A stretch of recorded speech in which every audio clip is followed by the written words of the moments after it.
National Weather Service in Blacksburg has issued a severe thunderstorm warning for southwestern Giles County in southwestern Virginia, northeastern Bland County in southwestern Virginia, southeastern Mercer County in southeastern West Virginia, until 7 p.m. Eastern Daylight Time.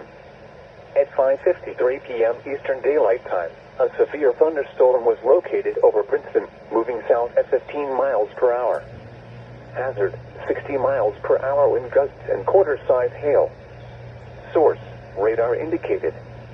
Impact, hail damage to vehicles is expected. Expect wind damage to roofs, siding, and trees. Locations impacted include Princeton, Athens, Rocky Gap, Oakville, Ceres, Algood, and Chapel.